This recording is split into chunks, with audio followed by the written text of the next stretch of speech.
What's going on, everybody? My name is Liam, and I'm the community manager for Dragonspire. I'm sitting here with Brian, our lead CEO and chief of all things great. What's up, Brian? I love shit like that.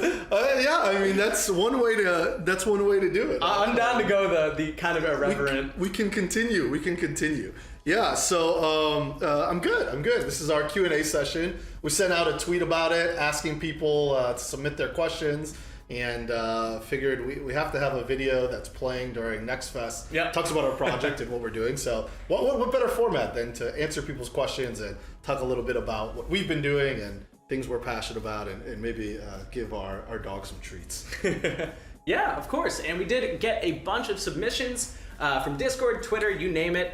And we saw you guys, we wrote them all down, and we're going to be answering them today. So why don't we start off with you telling us a little about Dragonspire? Yeah, so Dragonspire is a passion project for everybody here.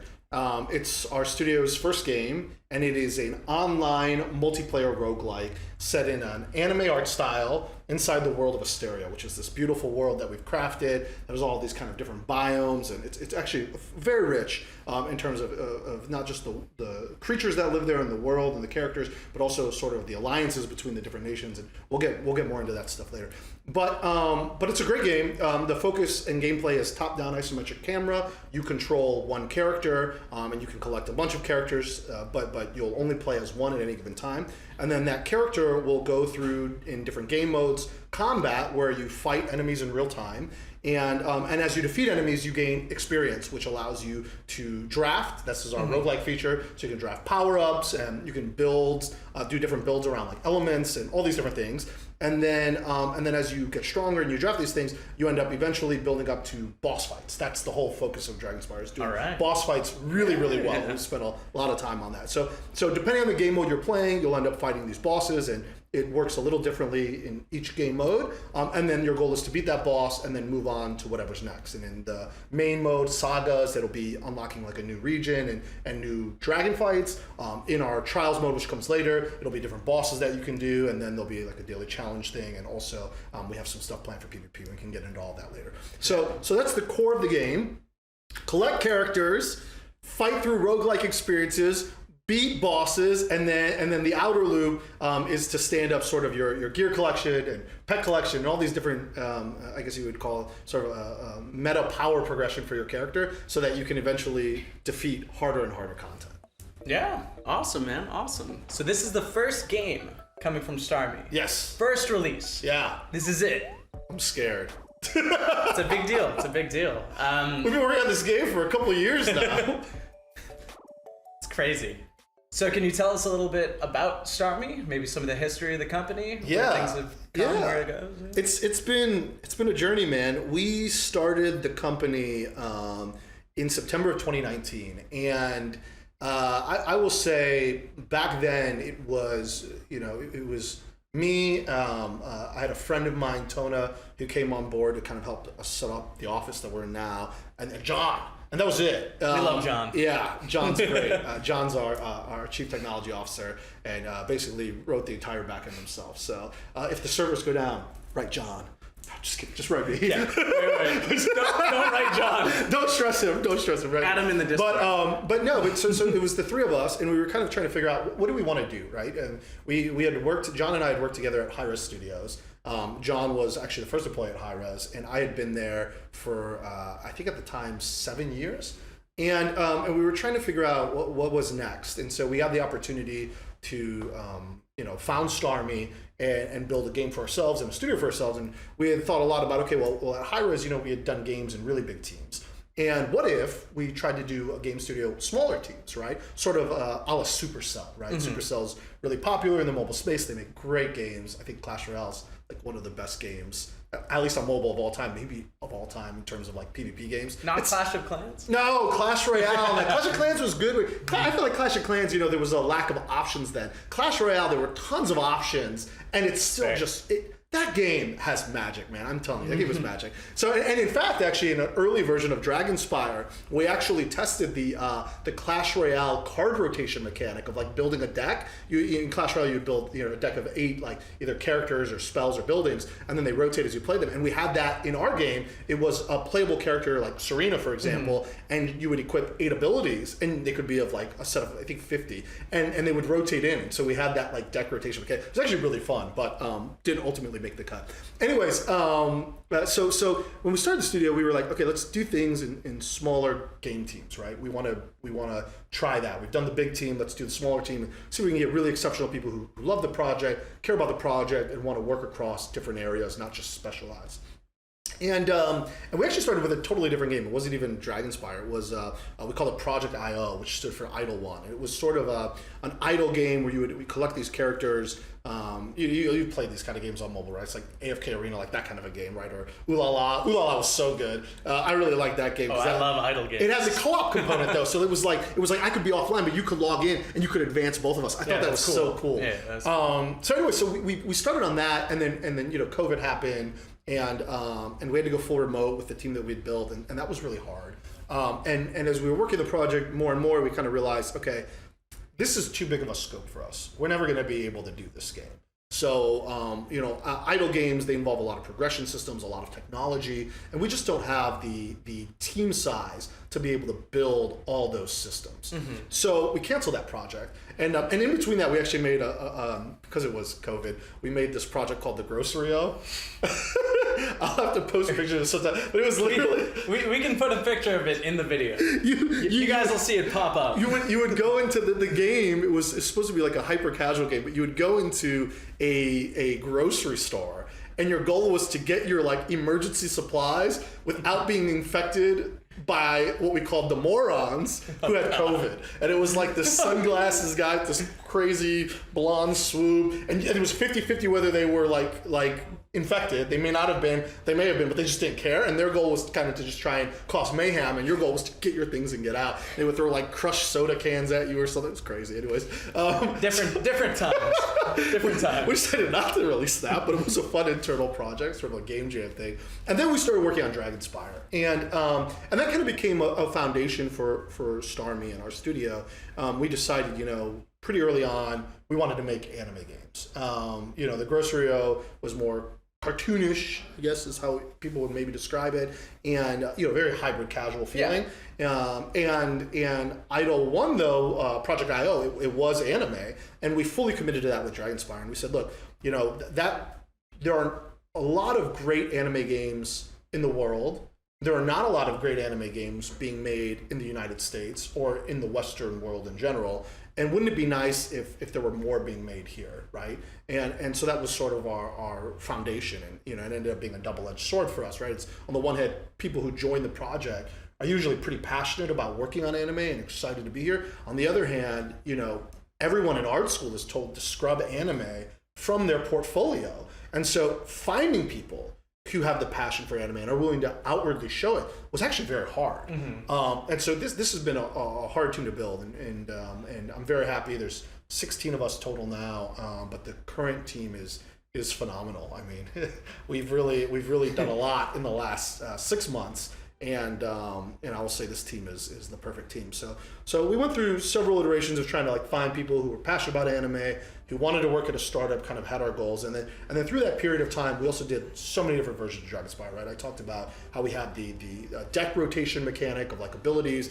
At one point, Dragonspire was actually mobile first, and it was played portrait, and so you would hold your phone, and your character would actually run through, and you would just control the abilities and sort of evading attacks. And the idea behind it was, could we take the fun of a game like Diablo, right? Diablo 4 is out, relative time to talk about it. Could we take a game like Diablo and all the fun of grinding for loot and clearing dungeons and all that, but just really simplify it so that on your phone, you could just open up your phone and play that game and have that joy. Yeah. Maybe it's not your main game, it's a side game, and then go back to what you were doing.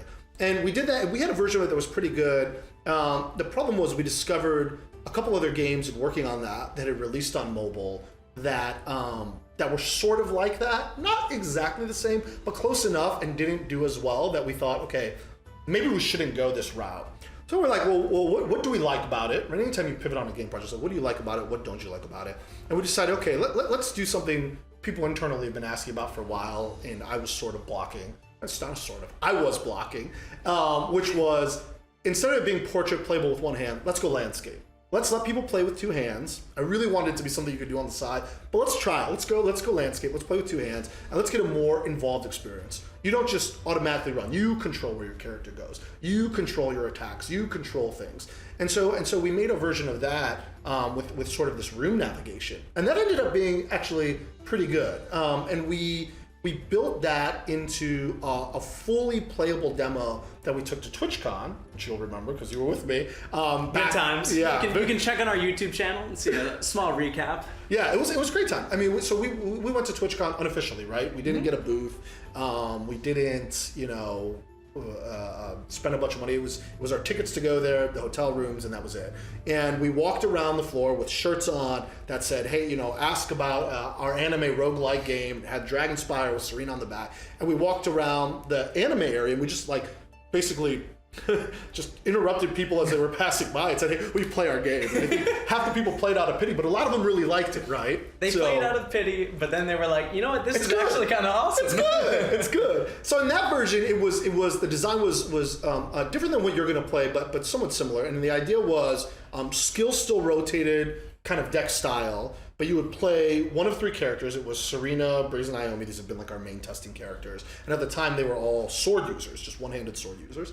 And you would go through this dungeon. You could play on either normal or hard. And the dungeon was 50 rooms. I think actually normal was less than that. It was like 25. But it was a certain number of rooms. And then at thresholds, you would encounter a boss. So you'd go through these rooms. You would kill the enemies in the rooms. New enemies would spawn. You would have to defeat those. And then each room, you would get a reward. So it would be like a drafting reward, like elemental crests, or you would get like a power up. A lot of the same things that we still have in the game, but just kind of arranged differently. And then at the end of the room, you would pick your door, right? This isn't too different from like, if folks have played Hades, it's not too different from that, right? Only instead of doing what they did where they have sort of one campaign and there's like several bosses you're trying to fight towards the last boss, and then you have like this crazy difficulty modifier thing. Our design was chapters, right? It's what we called sagas. And so it was like, your goal isn't to beat the only saga in the game and then difficulty modifier. Your goal is to beat one saga so you can get to the next saga. So you can get to the next saga. And so we had hundreds of dragons with this like random roll fix thing, so cool. And like all these like, different mobs. It'll come back when we have time. So but like all these really cool things, right? And so the idea was saga progression. It was much more linear, right? It wasn't replay the same thing with multiple difficulties. That's cool, and I love that a lot of roguelikes do it. We wanted to be like, hey, if the game has 50 sagas, your goal is to beat Saga 50. And it's going to take you a while to get there, right? That's how we wanted to structure it. And each saga would have these rooms and boss structure. So we did that. We built it for mobile. And right around that time, a lot of big game studios started pulling out of mobile. You had like Apex Legends get canceled, and all these studios start saying, hey. I miss Apex Legends. It was a fun time. It was well done. But there were challenges, right? And the main challenge in mobile is user acquisition. It is so hard to get people to find your game and play it, right? Because in PC, if we do something on Steam, which we are doing, right now, presumably while you're watching this. Play now. Yeah, go look up Dragonspire on Steam if you haven't already and wishlist it. And if you're playing the demo on Next Fest, thank you and tell your friends. But yeah, so if you're on Steam, right, it's like the user flow through Steam is very good, right? It's you log on to Steam, and right away you're presented with all these games that you maybe are interested in but do not have, right? And then you go to your library and whatever. But on your phone, you don't do that. You don't open the App Store on your phone before you go and play your games, right? You just have what's installed, and that's it. And so it's very hard. And the mobile game industry had come up with solutions to that, and then in sort of an advertising battle among tech giants, those solutions sort of got destroyed. Just trying to keep it simple. And so it's very hard to get people on mobile. And so our thought was, okay, a mobile first game isn't going to work for us. And if we release this version, even though people are liking it at TwitchCon and it's got, good net promoter and all that, we're going to fail. So we need to do something different. We need to go somewhere where we can better acquire users. And we think that roguelikes are really popular on Steam. and that's a good place for us to go. And so we made that pivot and started focusing on PC first. And when we started playing our game that we built for mobile on PC, of course we started realizing, okay, there are several problems. There are things that need to change. There are things that need to improve or be more engaging that we didn't quite do right. And so we started out with the combat demo, which is what people are going to be playing in Next Fest. And so so the combat demo was revised versions of our main characters, right? Taking Breeze from a one-handed sword user into a ranged character, taking Serena from a one-handed sword user to a Claymore user, and Naomi staying the same.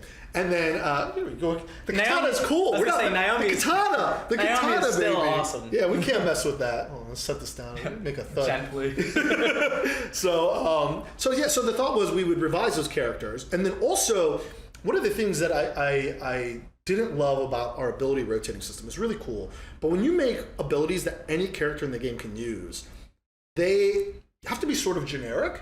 There's not too much you can do with them, right? Because every character's mesh is different, how they animate is different, the rig is different, and you have to make them be able to cast all these abilities. It gets weird. It gets weird. So I want to see what could we do if we made the characters, not rotate their skills and maybe just had skills associated with their kit, and then we could animate them better and make them feel more coherent. So in that version we also did that, right? And so Naomi, Serena, Breeze, they had a fixed kit with 2 skills, 1 ultimate, and then a dash attack, and later on we would have the charge attack, which is in this version, and so that you could do more things with them, but not have to worry about the rotation, and instead you'd have to manage your cooldowns. And we did a cooldown mechanic where your cooldowns basically count down based on how aggressive you're playing, how often you're hitting the enemy, as opposed to over time, which we thought went better with sort of other experiments we were going to run. So we ended up doing that as our combat demo, and we were showing that to several publishers, trying to see, if we could find somebody who wanted to partner on the project. And we had one group that was very interested, and it ultimately didn't end up working out for us for reasons sort of beyond our control. I think they ultimately decided they were unsure about anime art style, but when we showed them the game, they loved it. And the net promoter, they helped us go through some playtests with external folks. The net promoter from that came back higher than anything we've ever done before. So we knew we were moving in the right direction. So that was also our first time kind of getting deep on boss battles.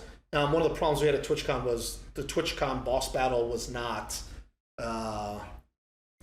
it was not engaging. Yeah. I remember I was the first person to beat the TwitchCon demo on the hardest difficulty. You were there with me.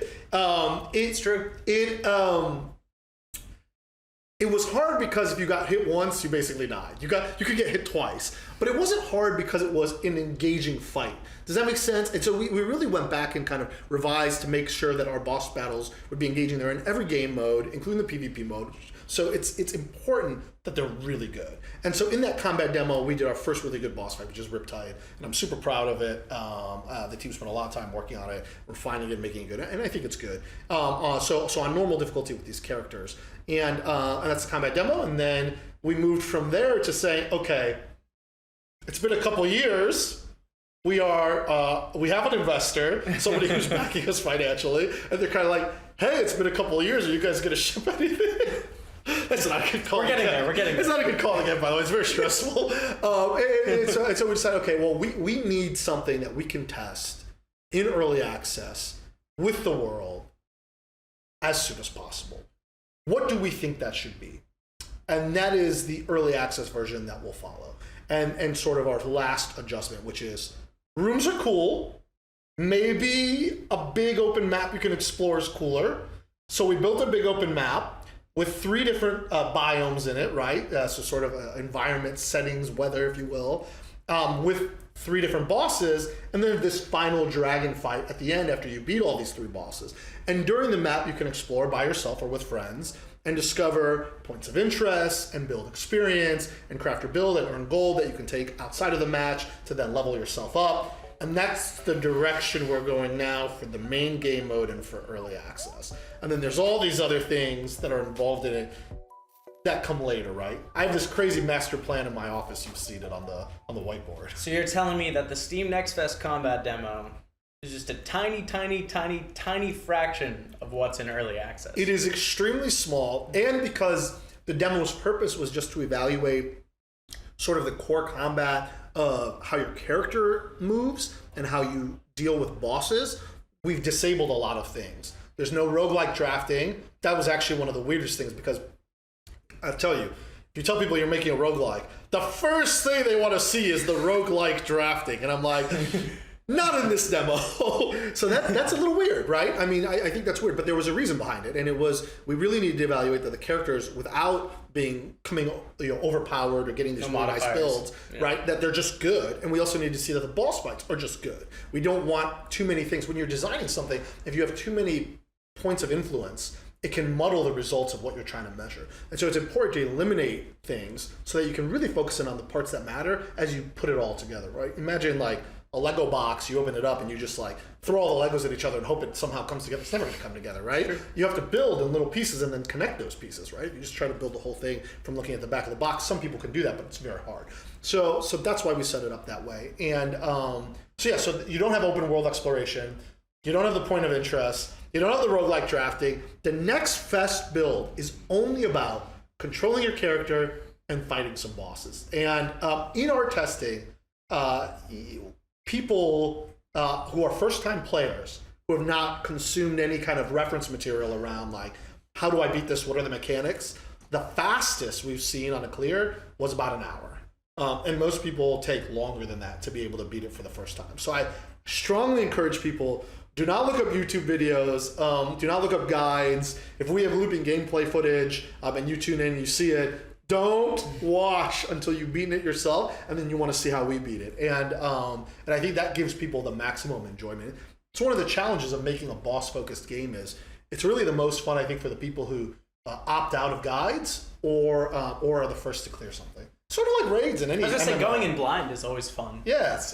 For the players who want to, learn from dying and then conquering that challenge, as opposed to just looking up a guide and being like, oh, yes, so that's how I do it. I'll clear it on the first run. That's right. There was zero challenge. Why am I playing a game at that point? That's right. Now, we have stuff, I will say, I think, even like, maybe I'm bad, just to throw that out there, but like even Alan and I, who are the two designers on the project, we came up with all the mechanics for like the boss and how the boss should work, right? And when we played it for the first time, we did not clear it. So even knowing, I think what's going to happen. Yeah, I know what people think it's all subject matter. There is some mechanical skill involved, and the higher the difficulty, the more that becomes true, and that fits into the early access, not to the next Fest build. But like, yeah, it is. I think it's well done, and I'll be curious to read people's feedback when they get to play it. So what's been your experience, sort of? I mean, we were talking about like how we met, but like, what's your experience coming in and working on this team? Because I'm curious. I'm biased, right? I've been here like from day one, and obviously this is like, I'm biased. Let's just leave it there. But like coming into like game development, this is your first time working game dev. What's it been like? How have you enjoyed the experience and meeting people and working on Dragonspire? All in all, it's been one hell of a ride. I mean, I came in as strictly community management, just kind of to lead the Discord, lead our Twitter, all of our social media efforts. And you set it all up, right? That's true. I mean, I mean, for those who have been around for a long time, in our Discord especially, and in our Twitter community, I've been heading all of that, and it's kind of been my passion project within the studio for a long time, including today. And I feel like being on Twitch sets you up for that sort of experience, right? Because when you stream, you have your community, right? I mean, it's almost like training wheels off training, right? For the job, because you have to manage a community at that point. You understand that people need regular updates from you. You can't just like talk to them once every like 3 months, right? They need to talk to you. They need to feel heard. They need to learn about what's going on at the studio. And then there's also just like a technical skill set around like, dude, setting up a Discord and running a Discord is a thing. Like running a good social media account is not easy. It's hard. You wake up and you're like, what do I post today? Nothing changed between today and yesterday. What am I going to say? How do I engage with people, right? What's original, and if it's not original, engaging. Yeah. Like what makes people excited and still, interested in your project and possibly acquires new users, right? Like, yeah. What gets people to follow your account if you're not actively releasing new content every single day, right? Yeah. But I think you crushed it, man. And we have a pretty good Discord community that's growing. Social media, I think, is like in a nice spot. We're small, man. No one knows who we are, but like I'm I feel happy like with where we've we done are, good for where we are. Right? We haven't released anything. But So I'm pretty happy. until now. Go download the demo. Yeah, exactly. Wishlist us on Steam. I'm just gonna keep saying that.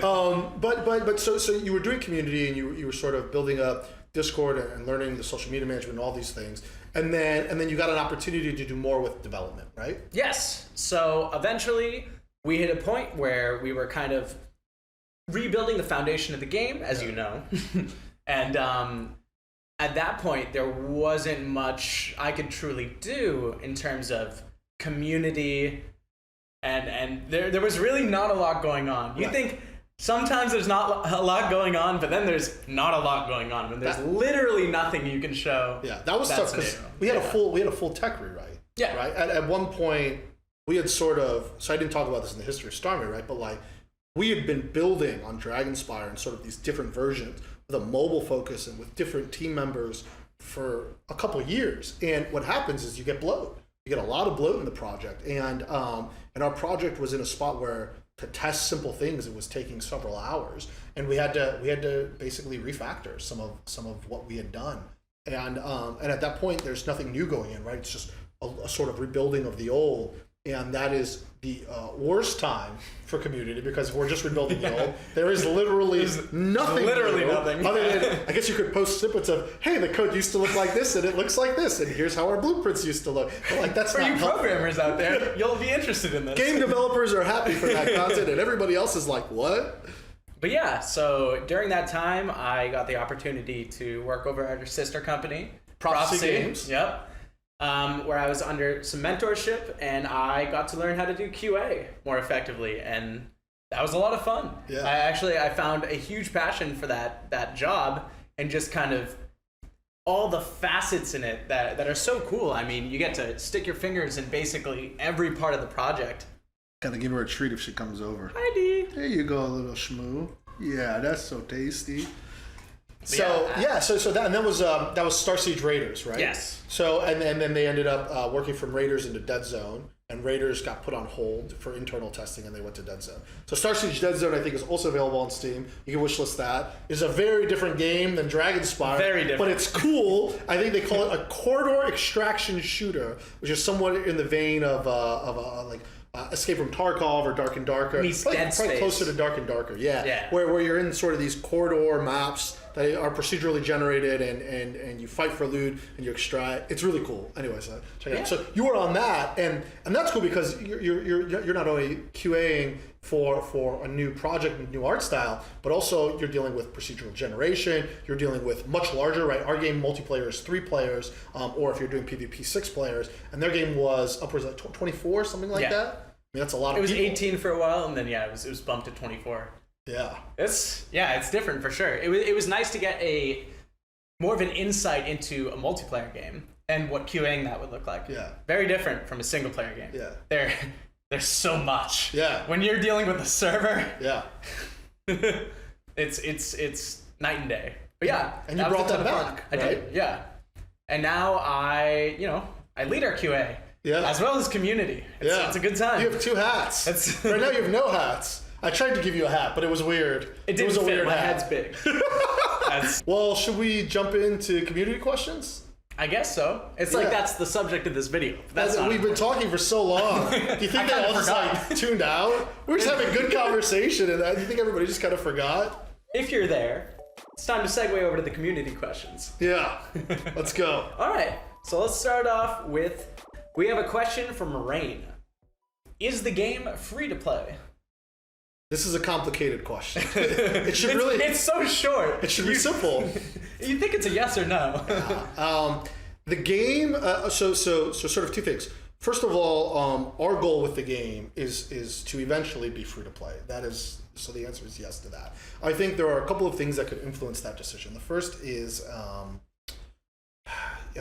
if we work with a publisher, I think some publishers are very skilled at games as a service and live ops and would love to have a free-to-play game in their portfolio. There are other publishers, especially in the indie space, that only really want to work with a game if it's premium priced. So, so if we worked with somebody like that, I think we would have to discuss what Dragonspire looks like and what sort of changes we would make for it. My goal and my thought behind free-to-play is sort of, premium price is great, and it can be done really well for like very story-driven single-player experiences that are designed for just you to consume on your time, and a lot of the effort goes into the writing and the really high-quality visuals, right, and sort of that stuff. But I think for games that are anything else, right, that are either like cooperative multiplayer games, even if they're a story, or PvP games, free-to-play is a better way because you really just can't do premium price on mobile. And I think we've reached a spot in gaming where if you can do it, a game should be playable on all platforms. And that includes, PC, mobile, consoles, augmented reality, right? And you saw the announcements about Apple's Vision Pro, right? And our game can be played on all of those, right? I mean, it would be a great experience on all of those. So you really have to think about that intentionally. And I think the business model, though, that works on all those is only free to play. Premium price doesn't always work. So I would like for it to be free to play. Obviously, the Steam Next Fest demo is going to be free, so anybody can play that, and then early access, I guess, a little different. Early access. How best to explain this? The way I wanted to do early access was this. We both play Honkai Star Rail. Yeah. Right. Big Hoyoverse fans over here. I was the first player in North America to hit AR-60 in Genshin Impact. That just means I'm a degenerate. It's not anything else. But I enjoy playing all kinds of games that have the anime art style. I think Hoyoverse is a really impressive company. In Honkai Star Rail, before it released, in order to sort of be one of those early testers, you had to apply to a list, right? And you would sign up via email and say, hey, I want to be a tester for Star Rail. And maybe you get selected and maybe you don't. And then if you get selected, you usually would get a scary legal agreement that has like all this legal. I used to be a lawyer. Want to talk about it. I feel like they're gonna hunt us down. I used to be a lawyer, so like legalese doesn't do anything to me. But it's for your average person. You read that agreement, you're like, oh my god, like what is this, right? I'm not going to talk about what's in there, but like that's just to get any legal document, right? It's kind of an intimidating experience, right? Regardless of what it is, traffic ticket, right? Anything. So the idea is, I didn't want that to be the experience for people who wanted to test Dragonspire. Instead, I wanted to use early access the way I feel early access was intended to be used. So a lot of time, companies now will use early access as official release, right? That's just their launch of the game. They put an early access label on it so people don't get mad at them when there's a feature missing or it's buggy, right? It's sort of this like, forgive me, this is my release, but if somehow I messed it up, I can just say it's early access, right? Okay. I cover my bases. Cover my bases. Yeah. It's an insurance, right? This is a real early access. I think the way it was intended, which is essentially instead of doing an email sign up for closed beta, where then you have to sign some scary agreement and we have NDA or whatever, you can just buy in, right? This is our version of closed beta, but you just buy in. And so if you are really excited about developing the game with us, you care about the features, you care about the characters, you've been waiting a long time because we've been talking about it for a long time, and you really just want to get in there and make sure that we hear what you think about it and we're going in the right direction, or you just want to be one of the earliest people to play it, right? You don't actually want to get too involved in giving feedback, but you're like, hey, I want to play the earliest version I can and every version up to it because I'm just excited about it and I like it and I want to play. That instead of that being a lottery that you have to win, you can just opt in for a very, for a reasonable price. Yeah. Yeah. I mean, it's pretty cool to be part of a game in its early stages. I mean, I did that with Dungeon Defenders Awakened.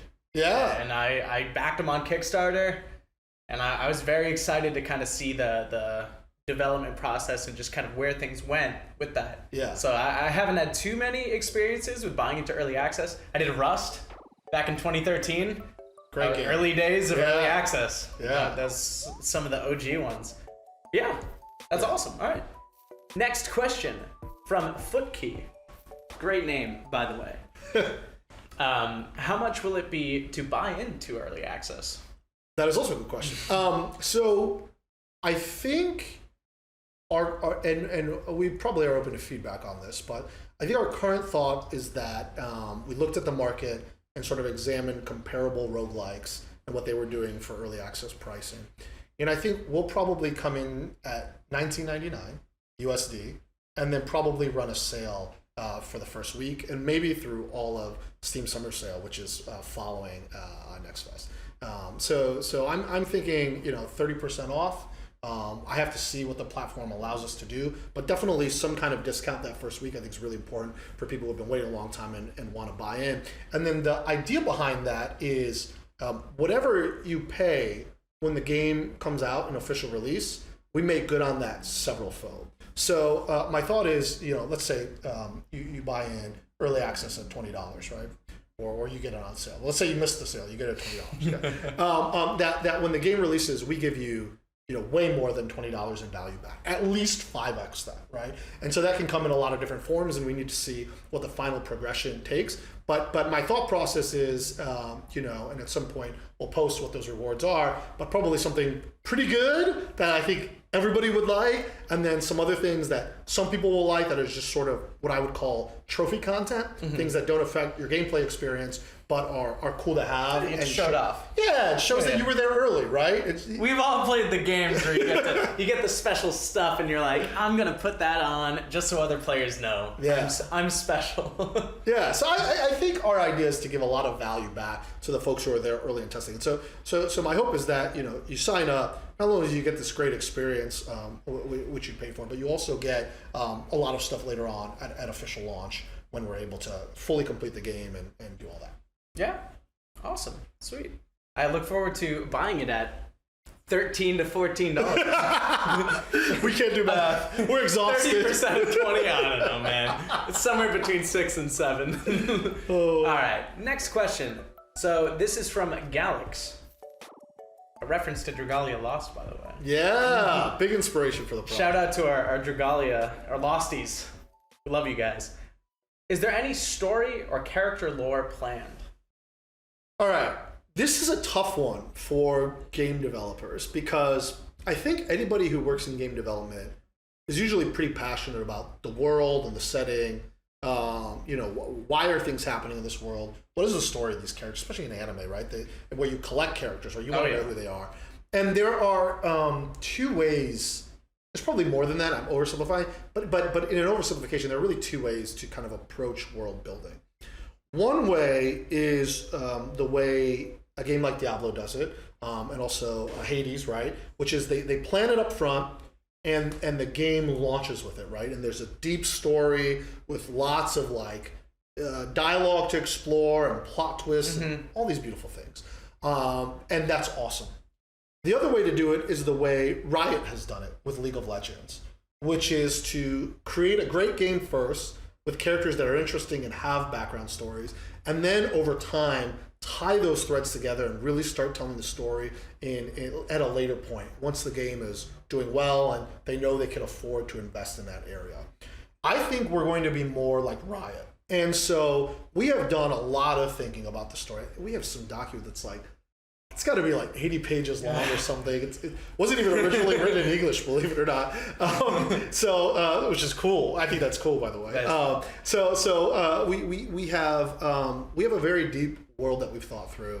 We have different nations inside of Asteria, which is the whole world, and we have background stories with characters, and we actually have connected lines weaved between our characters, some of which haven't even been announced yet or aren't even known, that are out there. And we really want to explore those.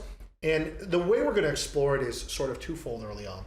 One is if you listen to the spoken dialogue of characters during gameplay, they will actually drop hints about the world and the story and their relationships with other characters.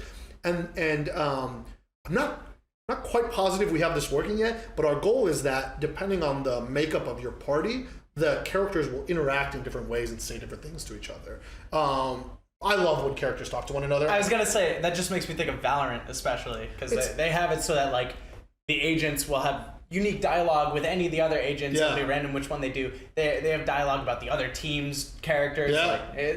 That's a really cool lore-building technique. I love that. I think it's good. And I think that, when we're able to tell story, there's sorts of questions on how do you do it also, right? Do you do kind of the cutscenes in-game, which is sort of what Hoyoverse does, or do you do something more like Dragalia Lost with the illustrations and have that really playful with like a lot of text, which I really loved. I thought that was really well done also. And I don't think there's a right answer to this. I think what it's going to be is that we're just going to kind of have to explore based on how well the project's doing, what we can invest into and what we need to invest in elsewhere. And so for now, it's mainly the dialogue of the characters, and probably at some point we'll add written bio on character select. Maybe we can do some stuff with that. I do have a small blurb that I can read to folks that we wrote. Please. This was part of our publishing roundup. We were going around talking to publishers, and they were like, "Hey, can you give us just like a brief synopsis of like the world's background setting?" And we wrote this thing. I'll just read a couple. I'm not going to read the whole thing, but I'll read just like 2 paragraphs from it that I have here. So it says,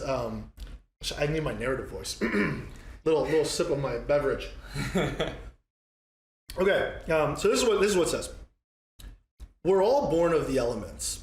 Our fate, who we are, who we can become, are shaped by the balance of these forces, which are determined long before we are born and carry on after we are gone.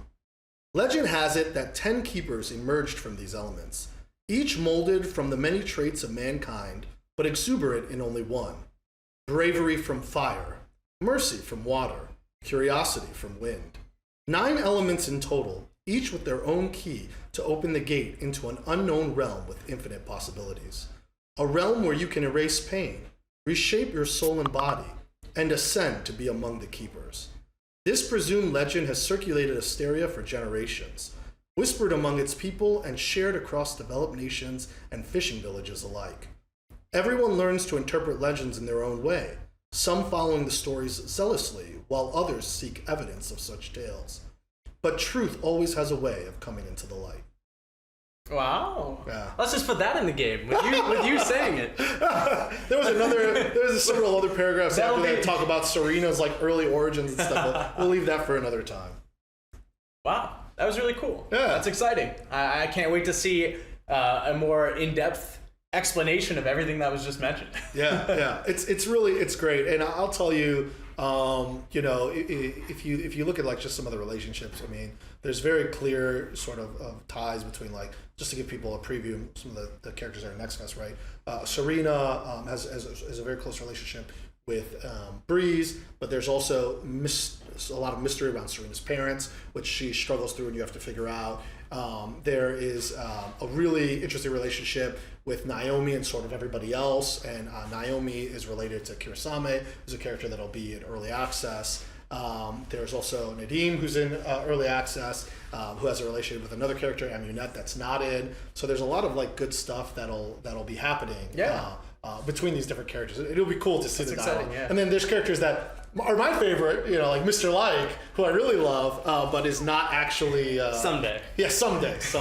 Someday he'll be fully playable and he'll be awesome. All right, so let's get to question 2 from Galax. What elements of the game are the main focus for things to come? Okay, so we have an elemental wheel in our game. There are 8 elements in total in the wheel, plus neutral, which is like physical, right? So let's see if I can get them all right. I have them written down, but I'm going to try not to look. I believe. So it's a fire, water, ice, wind, earth, thunder, light, dark. And then thank you. And then neutral, which doesn't apply to character players. It only applies to enemies. So if you're collecting characters, you're going to get a character that's one of these 8 elements. If you are fighting enemies, it'll be one of 9 elements. And then welcome back. And then we were considering adding a 10th element. Well, 10th for enemies, 9th for players. And we have an idea of what we want to do, but not in the game yet. Not talking about leaks. All right. Yeah, leaking our own stuff. This guy leaks our stuff all the time. That's true. You're not wrong. Follow Lionheart on Twitter if you want to see stuff that we don't really talk about, but he does. Yeah. But then I give you material, then you know what you can reveal. That's true. It's good. I'm very thankful for that. All right. Sweet. Next question. This is from Aman. So, hey. Aman. Yeah. We love Aman. Pico seems to be one of the main mascots for the game and has gotten a very positive response from the community and myself. My question is, Were there any other contenders or other designs for that position before her? Any concept art, perhaps? That is a good question. We actually landed on her pretty quickly. I think she had maybe one other version that was slightly different than the final version she came to, but we knew pretty quickly we wanted Pico. And I remember the only controversial part about Pico actually was we had this naming meeting on what should we name Pico, and there were all these ideas, and they were all over the place on whiteboard, and nobody was agreeing. And I think the way I got the room to get to unity was, if we don't name her Pico, I'm naming her. Do you remember what the name was? It was something nobody liked. I was gonna say Faye. It was Faye. Yeah. Audio production was. She's very passionate about. My name's Pico. Yeah. So I was yeah. So we were gonna name her Faye, Fae, and I said 100%. If you guys can't agree on a name, I'm naming her Faye, and that's the end of it. And I think nobody had voted for Faye. So Pico was the name that we came up with. I think that was the only controversial part about her. Visually, that was a knockout of the park, and we have this idea of like, look, we want a character that can be your companion and can be interesting and supportive, and people could really like, and sort of this idea of a mascot for the game, I think has become more and more popular over time for anime games, and it made sense to us, right? We wanted a character that was sort of interesting, that could guide you, but wasn't necessarily going to be a character you would play as, right? And so that's her role. Cool. Yeah, we've had someone in the past in the Discord ask, is Pico the equivalent to Not or Paimon or like, will she be playable someday? Right. Or like, what is that? So anything's possible, but my thought currently, and maybe I'll change my mind on this, but my thought currently is that she won't be playable. She's somebody that's there, but she does have a sort of an alternate side. It's not her. It's another character, Mr. Like, who's my favorite character, I think. Because he started out as a joke. I don't think we were actually planning to make this into a character. It was really a joke. No, it was the social media takeover. It was that idea. Yeah. Mr. Like comes out. No longer Pico, who's cute and bubbly. Yeah, it's this guy who's like, the most bro of bro guys, and you like him, and he's endearing, but he's ridiculous and narcissistic and sort of dense, doesn't really get it, and he's just doing his own thing. He's doing his thing, man. It's cool. He's out there, he's loud, and he's proud about it, and we're like, what's the name? The name should be Mr. Like. Wants likes, we'll call him Mr. Like. But that character, I actually think at some point I would like to make playable, right? Yeah. Unlike Pico. So then there's sort of two characters you get this enjoyment of, like, seeing interact with each other and talk and stuff. But one of them will become playable, and that's probably Mr. Like, and then Pico. Maybe not. But yeah. So. Sweet. Yeah. Yeah, for anyone who's curious about what Mr. Like looks like, you can actually see him within our Steam Next Fest demo, where it says "Wishlist Now" on the carousel in the main lobby. We just started rhyming with him too. It's like Mr. Like search for his bike. Mr. Like and his bike. Follow him on Twitter. It's just a memeable character that's just like really funny and has some pretty interesting. We've done dialogue plenty for him and stuff. Yeah, it's my favorite character. He's pretty great. All right, cool. Next question from Bonforged Meme. Another excellent name, by the way. Will using cosmetic mods that only show up locally be allowed? Yeah, it's a good question. You realize, by the way, people just say that to buy time to process the question. I think I've said it 3 times already. It's a processing moment. But try to not say it once you get used to saying it. It's like trying to remove from your dialogue. Dead words. Yeah. Dead words are hard to get rid of. It's tough. Things. So for cosmetic mods, it's tricky. My default answer on this, I want to be, I don't really care. But there's a lot of qualifiers to that, right? I think, if your mod is visible to other players, it's probably an issue. If it's only visible to you, at that point, the anti-cheat's gonna be like, well, I don't know if we're gonna do skins or anything like that. I'd rather, skins are actually really expensive to make. I'd rather take that same level of effort and just make a new character. I think the bigger risk there is that we want this to be a game that, lots of people can play. And if we let you swap out how a character looks, and other people can see that, it's sort of there's risk associated with that. You may not always swap for something that's appropriate for other people to see. So, in fact, frequently I think... Yeah, if you leave it up to the player and it's mods... I've seen Fortnite creative, okay? I know what people are doing out there. I've seen a lot of Chun-Li videos on social media. I've seen the things people do to Genshin characters in-game. All right? Yeah. We don't need that. So I think my general stance is, if you're doing stuff local and it doesn't impact the experience of other players, and it also doesn't give you any kind of unfair advantage, right? It's not changing hitboxes, it's not changing the reach of the character or other things that impact actual gameplay and progression, I'm okay with it.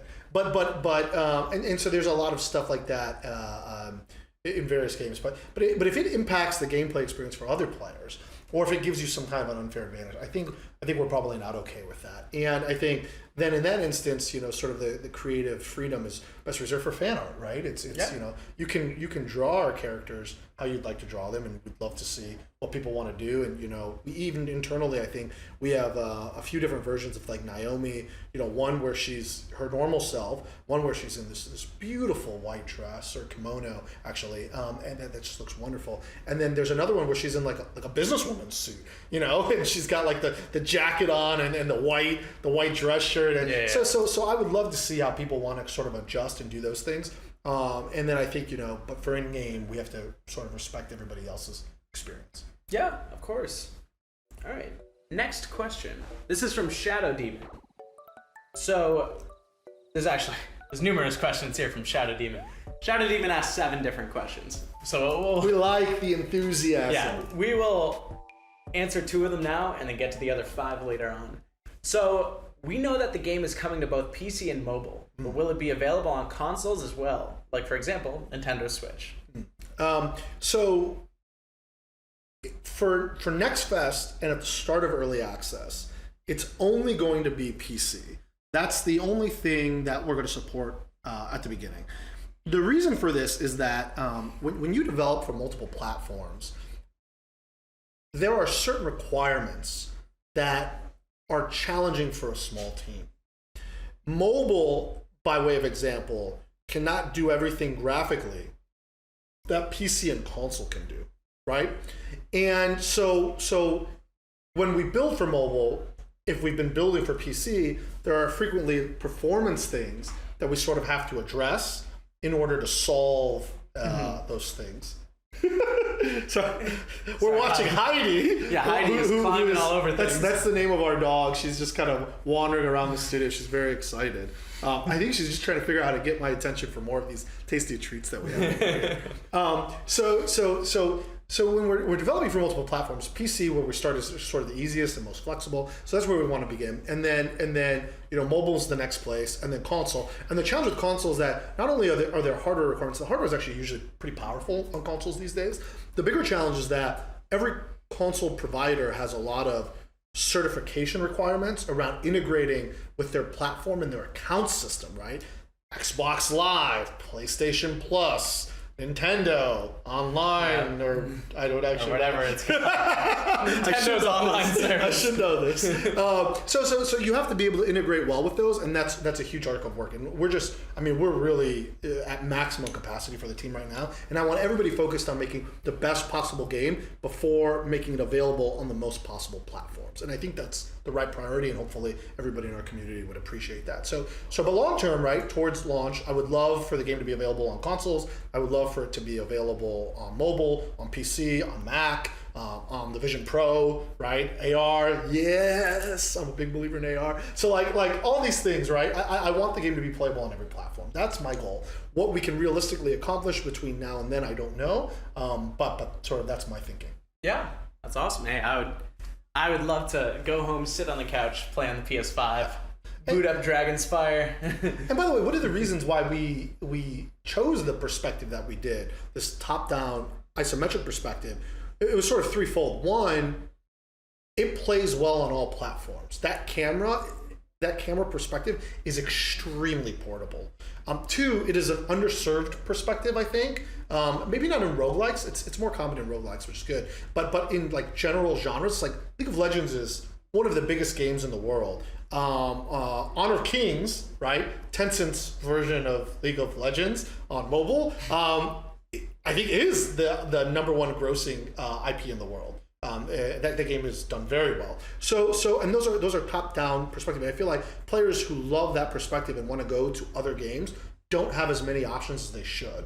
And so we wanted to create something that would be portable for them, that would also work on all platforms. And I think with the view that we chose, it's extremely easy, right? I mean, we've done mobile play tests. It feels good, right? Yeah. Playing on mobile It feels good. just as good as there. Sure. We've done controller tests at Duncan, one of our developers' PCs. Felt good. We've done the Steam Deck test. Felt good, right? So it does work well. It is just a matter of development resources and time.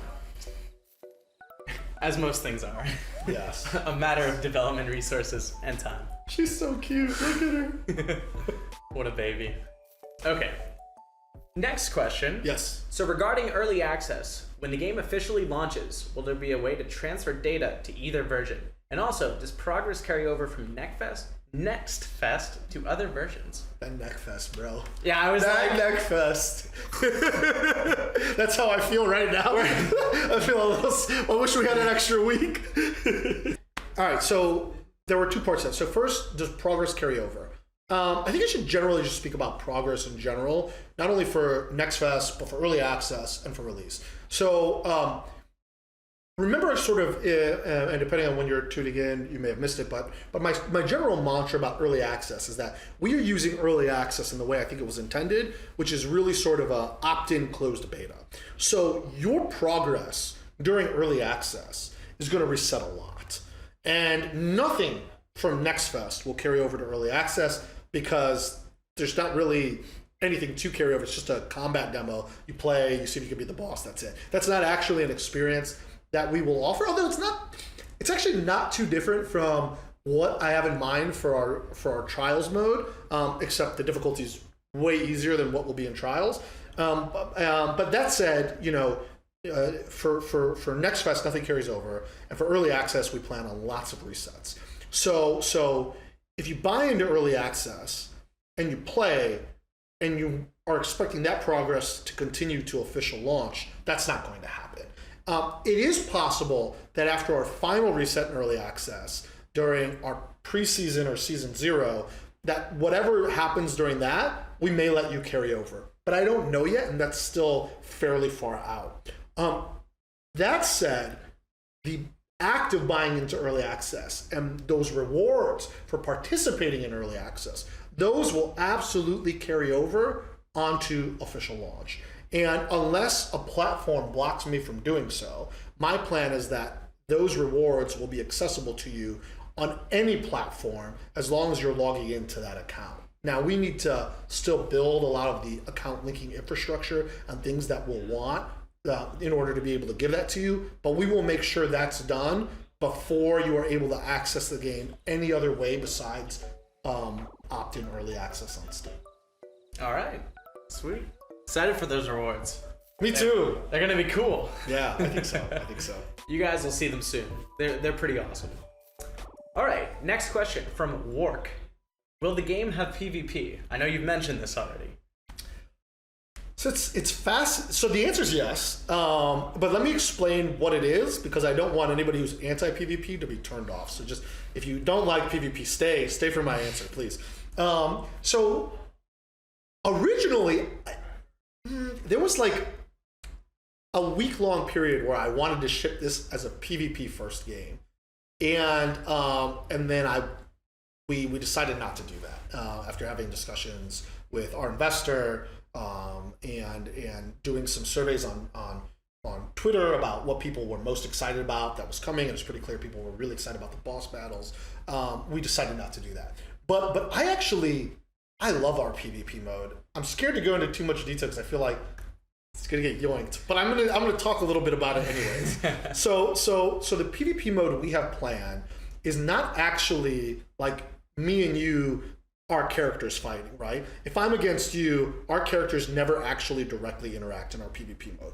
Our PvP mode is actually more PvE focused. So it would be 3 players on their board against 3 other players on their board, sort of facing off in this almost Tetris-like battle, where we're defeating enemies, and then the enemies are getting sent to your side, and as you're defeating enemies, they're getting sent to our side, and then there's boss battle phases and all these things. But it's mainly PvE content. So you and I and playing, it's 3v3 for PvP. So you, me, and let's say Hannah, we're all playing together and we're grouped up, and we're fighting on our board. The key is, can we work together better than the other team, and are we drafting well, and are we able to play the content better than the other side, as opposed to, am I better at outplaying you in sort of rock, paper, scissors combat? We don't have that. So that's the design. We have done some light testing internally, but not full playable yet. And it's something that I really want to stand up as soon as possible. But I think we need to make sure that the core PvE experience is good before we get to that, because there are so many parts of that PvE experience that will then get taken and used in the PvP mode. So yes, PvP. No, not PvP. People would maybe normally think about when thinking about PvP. It's not League of Legends PvP. Well, that would be cool if we could do it well. Maybe I'll try. PvPvE. PvPvE. That's the way. That's the way we're going. That is the way. That's exciting. All right, next question from Catgut. I believe you answered this somewhat already. I know that starting off early access will be on Windows, but is there any roadmap for other platforms to be supported? For example, Mac OS, iOS, Android. Will the features of Phase 5 be playable on all these platforms? Yeah. So, I think during WWDC this year, Apple announced like a really cool new tool that allows PC developers to get their games to more easily integrate with the Mac. And so that's something that we need to explore. We haven't had a chance to look at it because we've just been focused on Next Fest and getting early access live to just the first group of players. But yes, I mean, I would like to be available on as many platforms as possible. I think for us as a team, the biggest bottleneck right now is resources. There's just not a lot of us to work on all the things we need to do. So it is on my list. As soon as we can get to it, would love to do so. I do think making the best quality game we can will come first. And for good or for bad, the people who will be able to be most involved in that will have to be playing from PC. So on the topic of other platforms, the next question from Jeannie, will early access have support for Steam Deck? It's teleported into my hand. Same. Cheers. Gotta love it, dude. Gotta love it. For Steam Deck, it's interesting. We had a playable version. I think we even tweeted it out at one point where it was working. It's out Steam there, Deck. Yeah. You can find that. It's pretty easy to actually take something that plays on PC and make it work on Steam Deck. But there were a few things that were weird. So one of the challenges, which we need to work out with the controller in general, is a lot of our aiming right now in the game, because we've done PC first, is focused on cursor position, mouse cursor position, and that is really tedious on a Steam Deck or any controller. It's just not a good control method. And so there are a few targeting things that we need to do to make that experience run well. So here's how it's going to really work, right? You are technically going to be able to play it on Steam Deck, but the experience is probably not going to be good. Suboptimal. So I would not recommend it until we do a pass that says, hey, this is a good experience, okay? And we will do that pass. It's very important to me that we support, between controller and touchscreen, right? That they're very similar, and then the mouse and keyboard control. So we'll get to that. We'll probably get to that pretty quickly, but I don't think we'll have time to work on that before early access. So it'll be something that we do relatively upfront in early access. Yeah, so you guys can look forward to that sometime in the future. Next question from this person is literally, this is from Discord and their name is a smiley face. So which can you make the emoji with your face? It's just like, because there's no teeth. There's no teeth. There's no teeth. There's no teeth. All right. It's like it's the buffalo smile. How would a buffalo smile? Yeah, exactly. Why are you looking at us like that? Apparently, that's how her buffalo smiles. All right. So, what is Buffalo Smile's question? They said, are there any features that started out as a bug or an accident, but you kept because you liked them? For example, the Minecraft creeper, which I personally did not know that was a bug that was kept in as a feature. I'm not sure what they mean specifically by that. You know what else is funny is, so you were working on Star Siege, right? And Star Siege has tribes in that universe, and skiing in tribes was actually not intended. It was a bug that they kept that became staple to the game. Anyways, we do have some stuff. I don't think there's anything that's like core to the game experience that you'd be like, wow, that didn't work that way, and then it worked the wrong way, and then you kept it. But I'll give one example. We had one of the boss fights that's in the Next Fest build is Desmo. And Desmo originally, when we first created him, the idea was simple bullet hell, which is just send these orbs out that you would avoid in just a straight line. And they had a bugged version that curved that actually had these bullets doing this kind of nice. It's almost like a fan pattern. You know what I'm saying? Mm-hmm. And we kept it because it was fun and it was cool. And we were like, hey, this is way better than just straight line shoot out as this great, and it's also harder. So that was one example of things. And I think throughout the design of our bosses, and even some of our characters also, we've had moments where something didn't work as we wanted to and we thought it was cool. Another example is Kurosame, right? So Kurosame is not in the Next Fest build, but will be in early access. And Kurosame's dash attack had this bug where if you hit it fast enough, you could dash attack twice. And so he would get like double the distance, and you could do this really cool, it's almost like Shao gameplay from Genshin Impact, where you could just spam the dashing. And it was really cool. It was totally by accident, and we said, hey, we didn't intend for this to be this, but actually it's really fun. Let's keep it. So awesome. He's the only character in the game who has a double dash attack. So I think there's like small things like that throughout our development experience that we've kept. But nothing big that was like just revolutionized the game. But small things like that. That's cool. Yeah, I feel like there are a lot of cool stories out there from other studios about features that were bugs originally, and you're like, wait, that was a bug? Yeah. And it turns out to be something so, integral to the game. Yeah. It's like it's emerging gameplay, like you can't possibly predict all the things that are going to happen as you're working on something. And then I think the strongest developers, they really embrace that, right? It's like you can be totally true to your vision and rigid, and that's one way to go about it. But I think in any kind of creative industry, it's really important to be able to spot sort of opportunity, right? It's like, well, I thought it should work this way, but this is actually pretty good.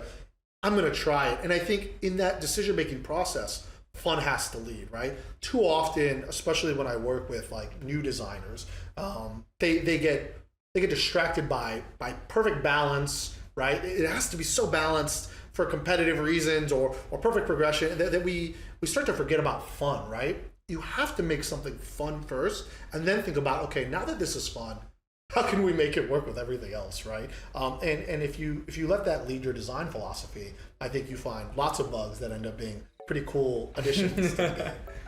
I love finding them. Yes, yeah, that's right. That's half the fun of the job. Okay, so next question from Kagi. This one's pretty fun. What is Breeze? She has horns. That's the question. What is Breeze? She has What horns. is Liam? So, is she part dragon, or what's going on there?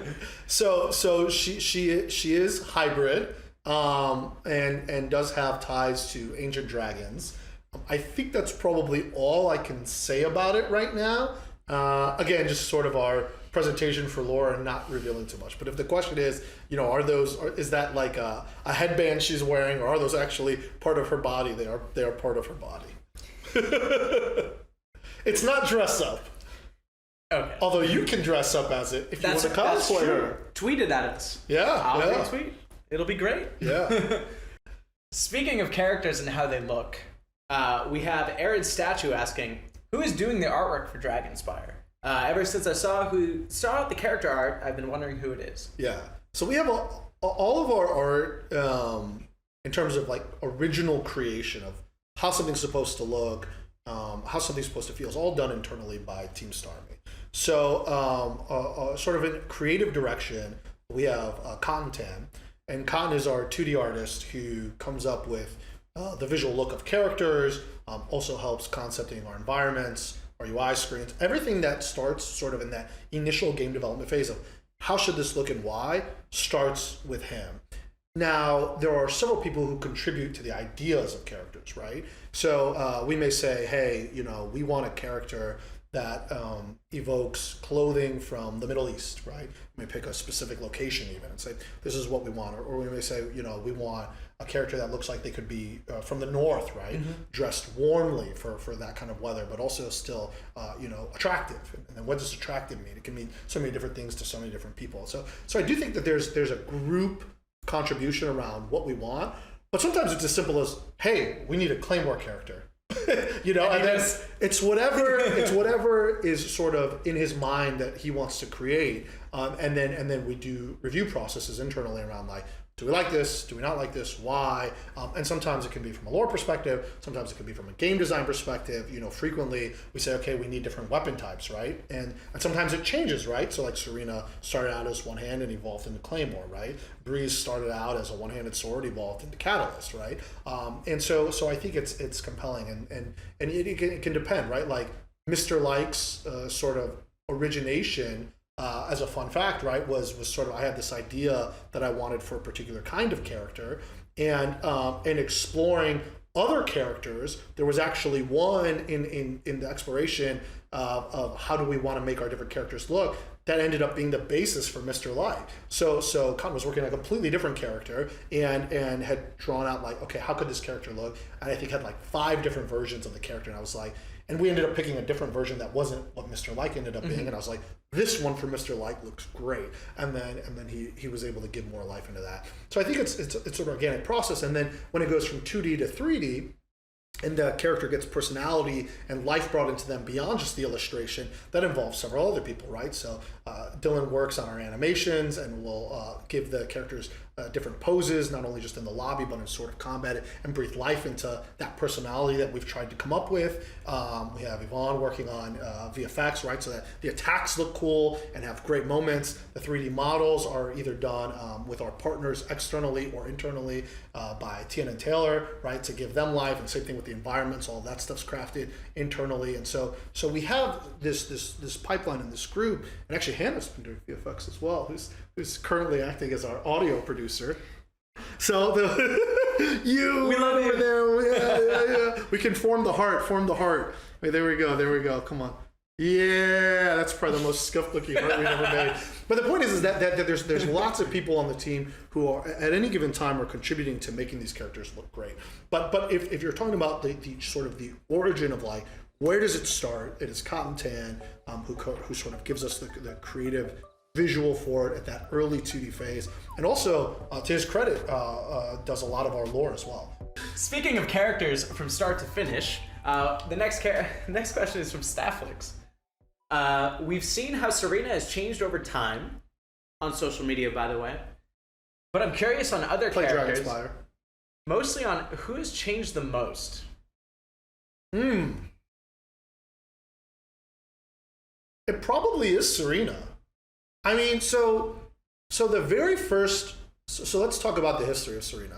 The very first version of Serena was created by an artist who's actually no longer with us. She was our first artist, Gabby, and her and I were trying to explore what kind of art style would we use inside of anime, because anime is very broad, right? There's lots of ways to draw characters, and so the original version was much more, I would say, like Epic 7 inspired, where it was sort of that like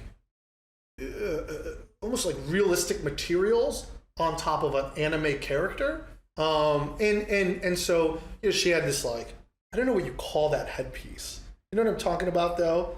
It's like almost like a beret, but it's not like a I don't know. Anyways, she I has. was gonna say, didn't she have the helmet, like a knight helmet kind But of? it wasn't a helmet. It was like a. I don't know what you call it, dude. Yeah, I don't know. Anyways, she had this headpiece. It was really cool. And then she had like more like armor focused and looked quite a bit different. I actually really adore that version. And after we created that, we sort of started, that's where the shield first came in and the sword first came in. We started doing refinements to it. And we were like, okay, we really need to establish our style. Is this the style or is this not? And Cotton joined us after the first version of Serena was created. And Cotton created Naomi in a very different style. And we were like, this is pretty cool. Should Serena be in this style or should Naomi move to Serena's style? And we started having the different characters sort of compared out, and ultimately settled on a different version of Serena, which actually isn't even the version that's in there. She had more of a rounded tortoise-shaped shield, and she was at that time water, believe it or not. Original Serena was not ice; she was water. And so we had water and fire character, and then we did one more revision where we converted her to ice. And I think that ended up being the final. But she's gone through the most changes by far, which makes sense because she was our very first character. And it's not only the 2D illustration that has gone through the most changes, but the 3D model itself also went through just as many changes as we were figuring out how to do anime characters at a higher quality. So like, if I showed the very first pass of like our 3D model at Serena, we got it. We've come a long way. we've come a long way. It was rough. It was rough, and I think we had. I don't even think we did it internal. I think we had partnered with like an external group, and they did not specialize in anime, and you can imagine sort of how that would come back. And so that also went through a lot of evolution. But I think that's the most. After Serena, there is another character, Summer, who has not been revealed, but is a real character in our game, who has gone through a lot of revisions as well. And she started out fighting with an umbrella. Really cool. And then we turned her into this character that could summon characters. So she had this crazy bird companion that was like a normal bird. And then when she did her ultimate, it turned into like this bird monster. It's awesome. It's such an awesome character. That's pretty cool. That kind of a character is very expensive to make because there are multiple models, multiple rigs, animations, all these other things. So she ultimately got put on the backlog and will see the light of day again. But she also went through a lot of revisions, but I haven't shown her yet. You may be able to snipe how she looks. Fun fact. Yeah. She does exist out there. I won't say where. Yeah. But there is some art somewhere out there where you can see her. So. But we're not gonna tell you who she is. She'll come back. I mean, I would definitely like for her to be back. And she was our first character, Jilu, who used to be with us. She was a character created by Jilu in her art test, and Jilu ended up coming on board as an intern and then working here for a period of time. And that was her original creation. So I am committed to breathing life into that character at some point. But it is a big budget character, so it needs to be farther down the line. Oh.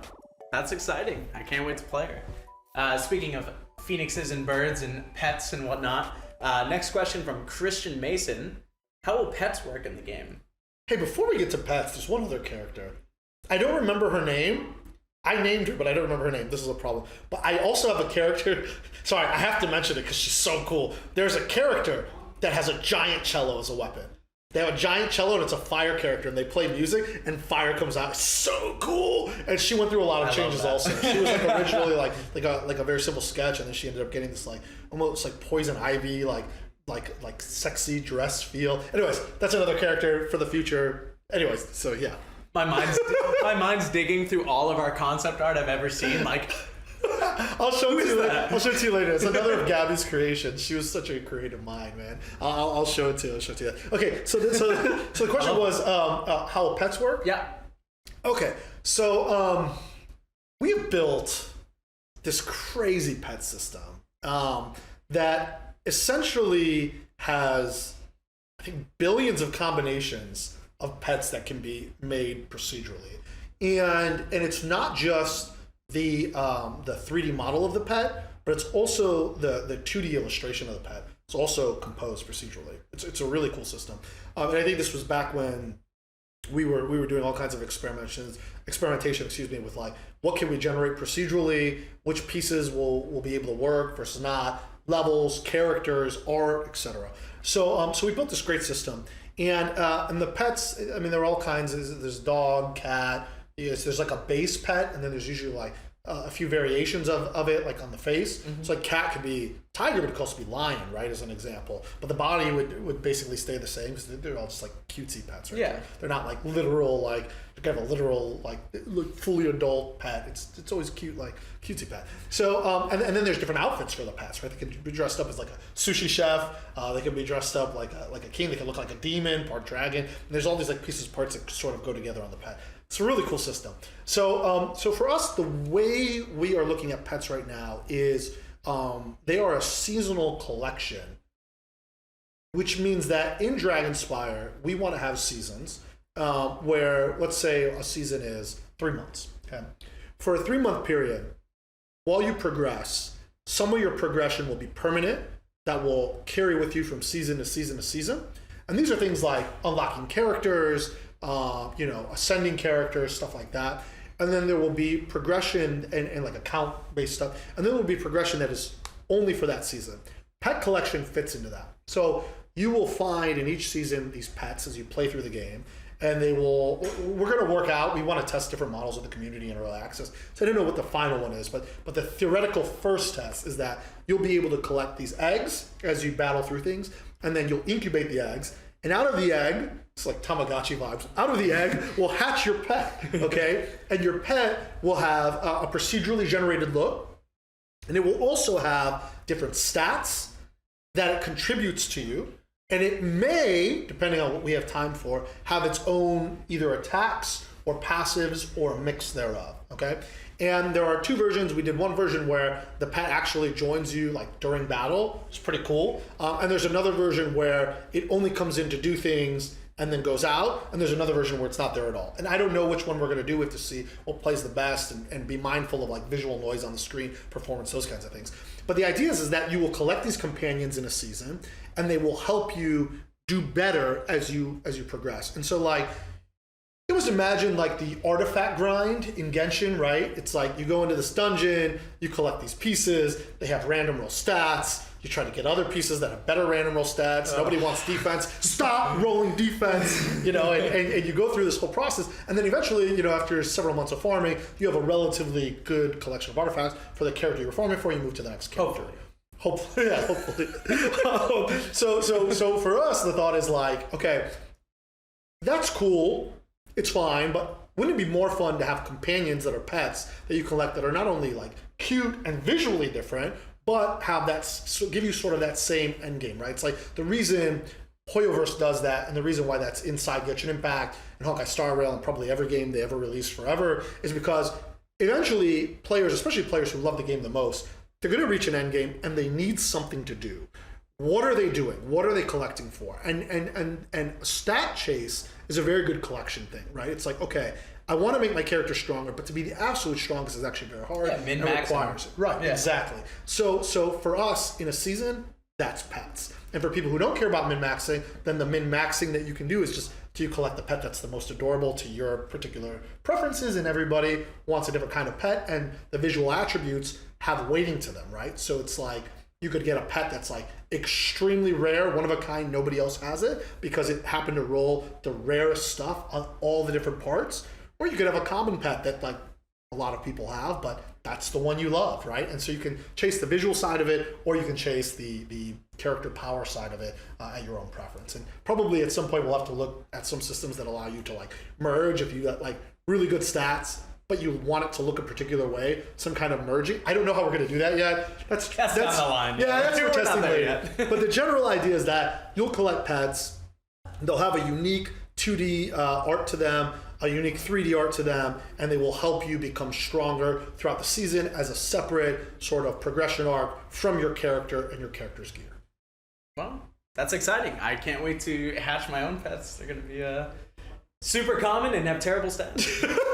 And we did test a version of this back in the mobile one. It's not currently set up in our PC client, but when we had the mobile client, we did test it, and it was very satisfying. We had this it felt hatch great. scene, and like You complete a saga, you get an egg, and you're like sweet. Because they were super rare. Yeah, and I think at that time we also had like the coloration on the egg, so you could know like if you wanted a fire pet and you got a fire egg, you're like, finally, the fire pet. But chasing the fire pet forever, keep getting these wind pets, and I don't know again like the final treatment that we're gonna do for these things, but like we had a lot of cool ideas. We've tested some of them, and we'd love to test more with you guys.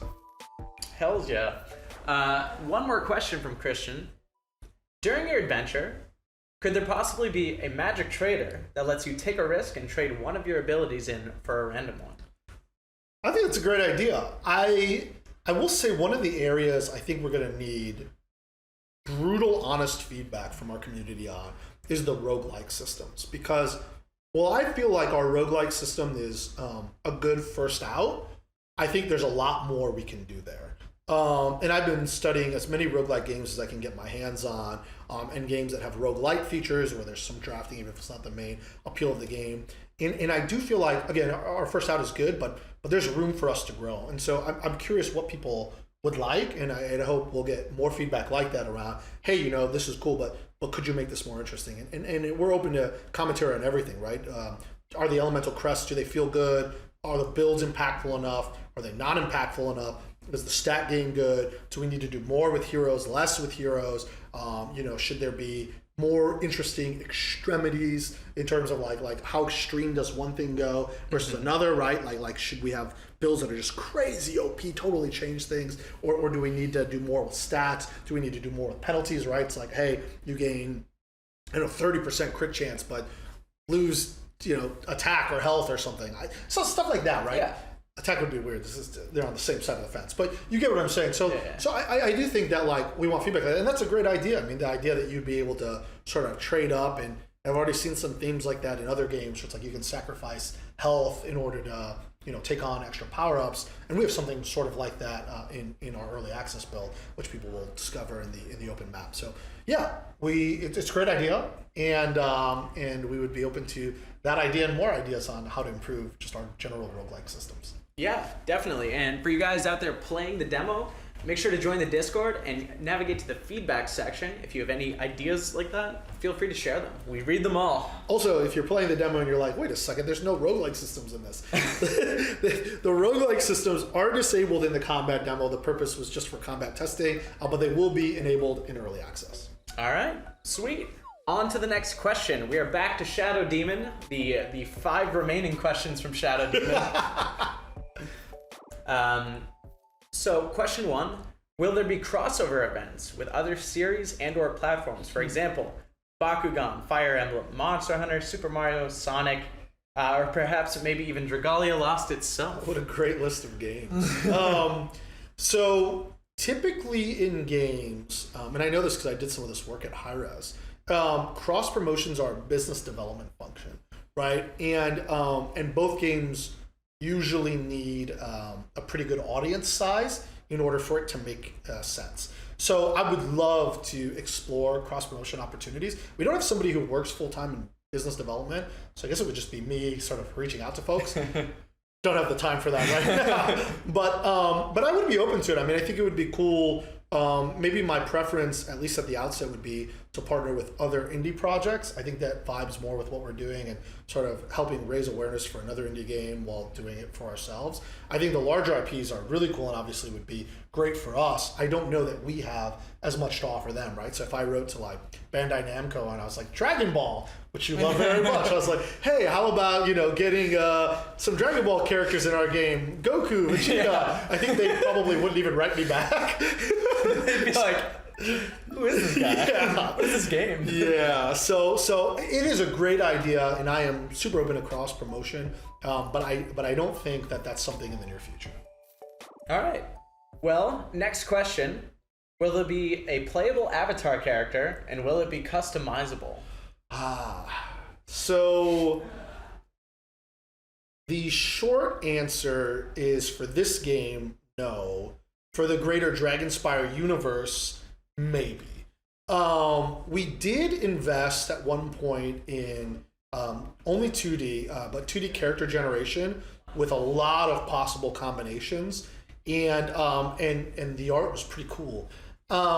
We did not take that to the next level of being 3D for it to be playable in game, and also I have mixed feelings on combining a character customization with character collection. So I played Tower Fantasy by Hoda Studios, and they mixed them. Tower Fantasy originally started out sort of your MMO where you have your character. There's a great character builder in there. You customize yourself. It's funny. You actually go to their like saved built, and it's like all anime characters from like other IPs that people have built and saved, so you could copy. But they had a great character builder, and then after that they added in character collection. Right? So their gacha monetization model is you get a weapon, and the weapon comes with a character skin, and then you can ascend the weapon right through duplicates and unlock an alternative character skin. But then there was always this weird tension for me where it was like I wanted to be my character with my outfits, but I was also unlocking these cool characters that were character collection that I wanted to equip, but if I equipped them, I couldn't be me. And that tension always felt very awkward for me personally.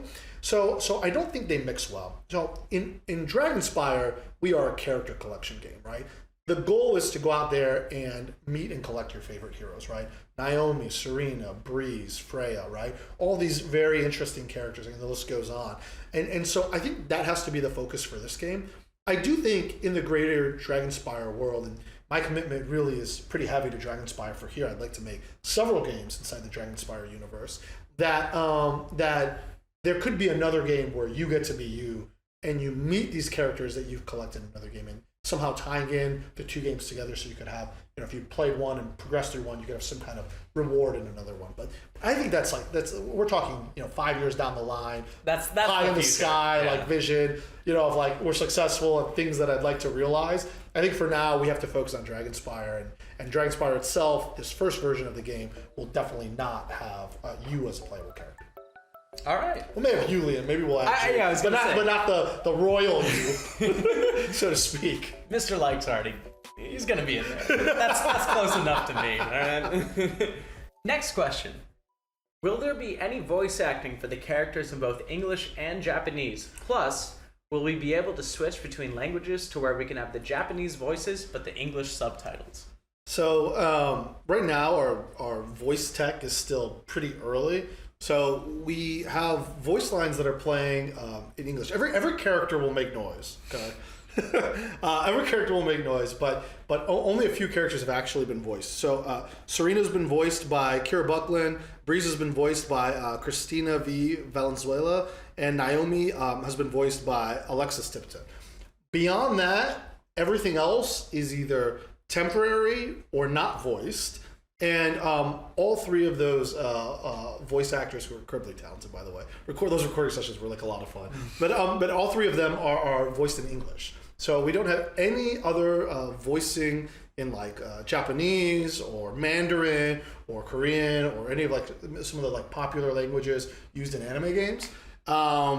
It's something I'd like to do. I think we're in part budget constrained, in part resource constrained, because we only have limited help on audio, and a lot of that has been focused on making sure that our game sounds and background and all that are working as intended. We still have some, as you know, some bugs that we're working out. But so I think that like long term, I would love it if we could have several different languages voiced, and then you could separate what's being heard from the text that's being displayed. And then in text, there's, I think it's like over 12 languages or something that we like to support localized again. Mm-hmm. Right now, it's just all in English. So that is a goal for us long term, but on early access and probably at least for several months, it will just be, will just be English, both for voice and for text. All right. So our next question, will the gameplay we've seen in the trailer remain the same or be different? It's pretty similar. So the trailer was recorded using the TwitchCon build, which was our mobile version. So back then there were several things in the game design that were just different. We had the room progression through different areas, and also the characters had like their deck rotating abilities. So it's not quite exactly like that, but it is the same game. I would say it's more like like a version 1.5 of that. So we've improved the animations on the characters. They now have unique kits.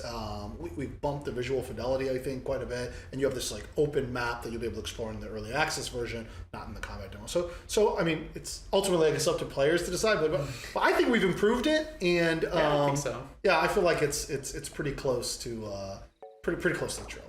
All right, I'm excited to play it. I've never played it before. What?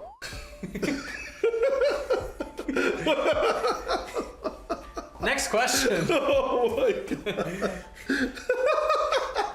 Regarding servers. Yeah, servers. Will there be separate servers depending on what region we're living in, or will the entire community be on one global server? A little bit depends on what John's able to get done. So John is our, as I talked about earlier, the person who leads our technology team. And,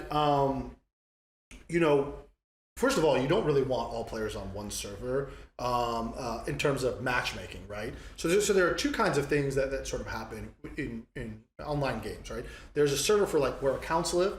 So for example, you could say that I'm in like how Genshin does it, right? Or a lot of other games, just like I'm in the Americas, I'm in Asia, right? And then your players are separated and they have different unique identifiers. And somebody who's in one region can't be friends with somebody who's in another region.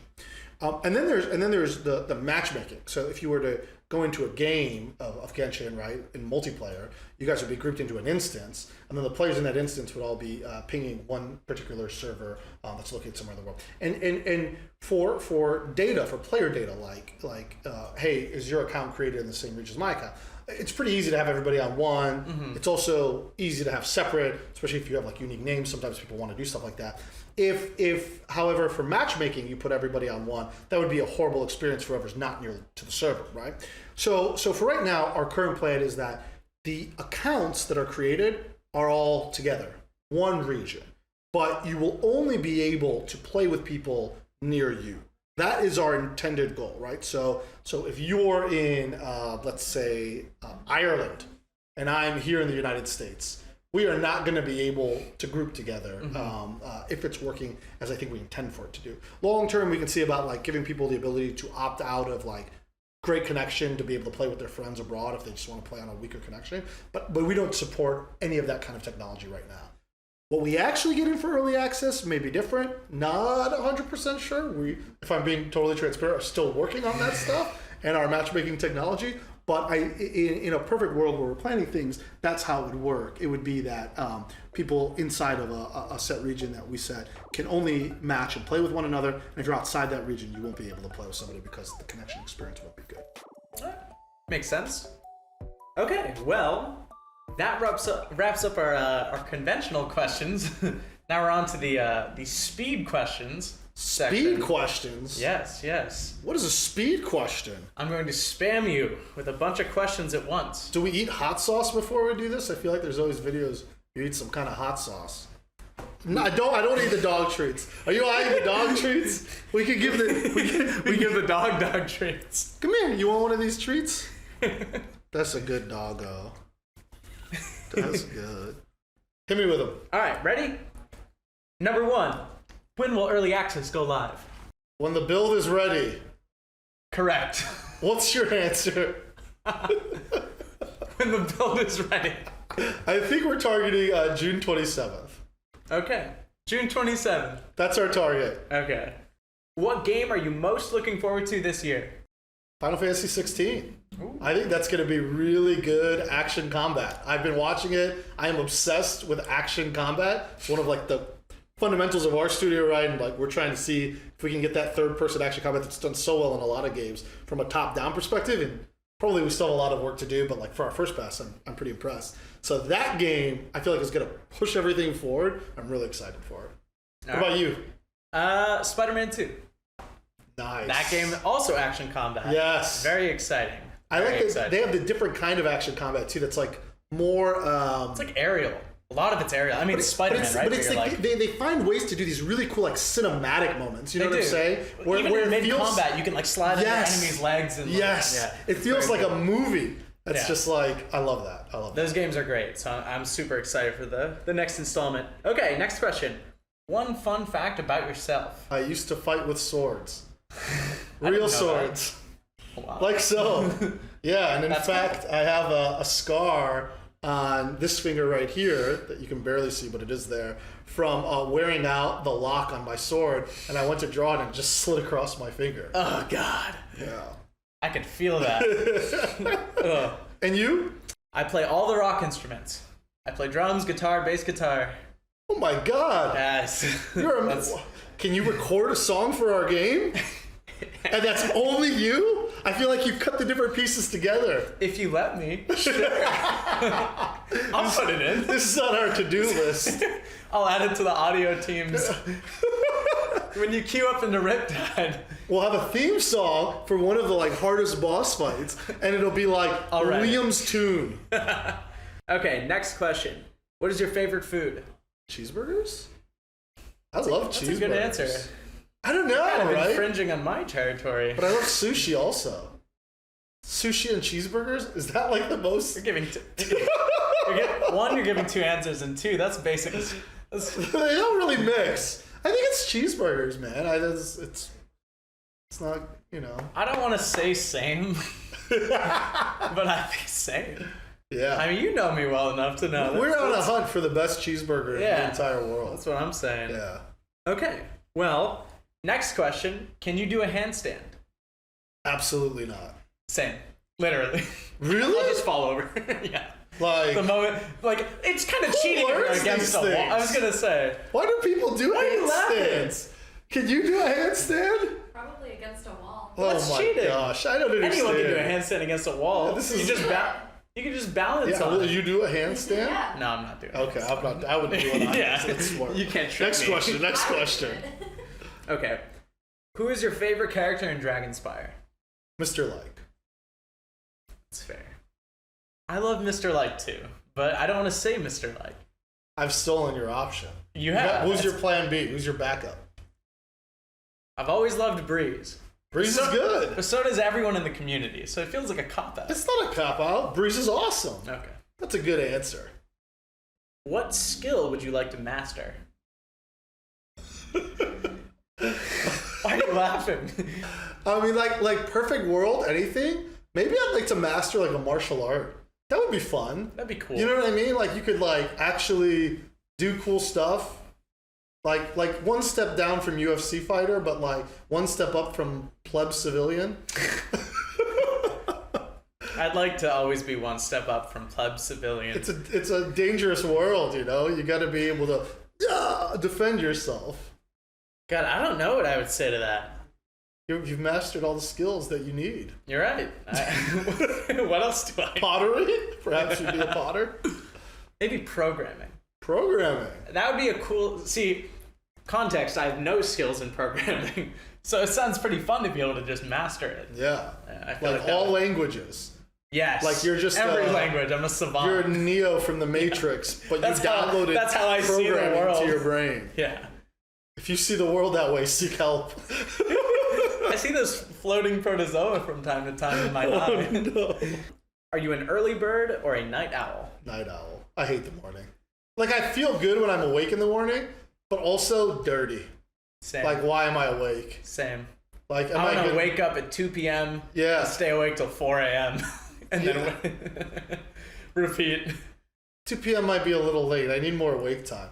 But I don't want to be awake in the morning unless it's the part of the morning, like you said, that's the end of the night. Where people are True. getting up to and you're going to work bed. out, but I'm still awake. Gaming. Yeah. Gaming. Thinking. Always thinking. Designing Dragonspire. Yes. The late night A activities. lot of nights doing that. I'm also a night owl. That was a simple one. We're all night owls here. Nobody's a morning person at this studio. There's probably one. There's a few. Our producer, Anatoly. Nobody else.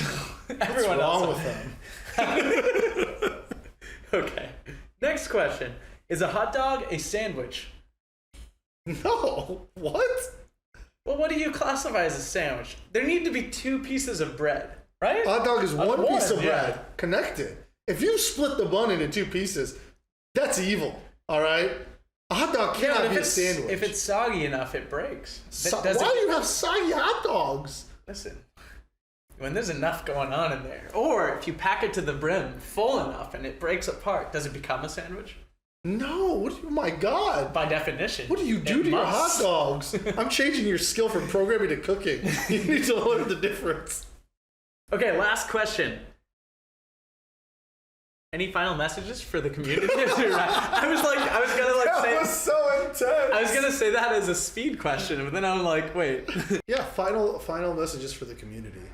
Well, I guess first, thanks for supporting us playing Dragonspire, and if you watch this whole video, you're amazing because we have just been going. If you watch this whole video, you're nuts, but in a great way, and we appreciate you tremendously.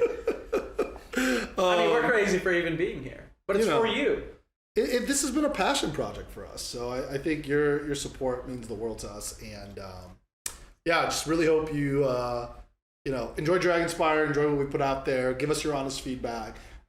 It's most helpful for us if you post in the community and tell us the things you like, the things you don't like, and of course, if you tell your friends and friends play, we're a small indie studio. We don't have a big marketing budget to paint the side of a building in New York. So, every person that you talk to about the game matters for us. And that's really the only way that we can get the word out about what we're doing is if you tell friends and your friends tell friends, it just kind of ripples out that way. So please do share the game with others. And if you like it, that's wonderful. If you don't like it, don't just leave. Tell us before then what's bothering you, and we'll see if we can address it. And everybody here is super passionate about it. This is us taking our shot at a game studio and releasing our own game and making anime games in the West, and hopefully it works out. And just thank you for putting your faith in us and your time. And thank you for this great Q&A session, and for everyone who submitted questions. Thank you, Hannah Grace, for being our audio director and making us laugh. And I don't know. Anything you want to say? Thank you so much, guys. It's been a crazy year and a half, 2 years that I've been leading this community. You're amazing. I'm so glad that we have a ton of super appreciative and patient gamers in our community. Y'all are the best, and I can't wait till you play the game. We can all queue up together. We're gonna host some events in the Discord. It's gonna be fun. But yeah, I can see it now. I can see it. All breeze runs all the time. Yeah, that'll be real effective. I'm curious to see who's the first person when we go into early access that can actually beat the either Riptide fight or the other fight on the hardest difficulty. I don't know that it will be either one of us. No. But I am someone who's more hardcore than we are. Do you think they'll beat it the right way, or do you think they will find a cheese that we haven't found to clear it? I think they'll cheese it. You think so? I think depends. It'll either take a long time or it's gonna get cheesed. I think it's gonna take a long time. It's really difficult. It's gonna be so hard. Thank you so much for watching. We really appreciate you guys sitting through our shenanigans and taking the time to really listen to what we have to say. And yeah, we can't wait till you try out the demo. Make sure to go download the game, wishlist it for when early access goes live, tentatively June 27th. June 27th, when the build is ready. When the build is ready, it will go live. We'll see. But yeah, thank you so much, and until next time.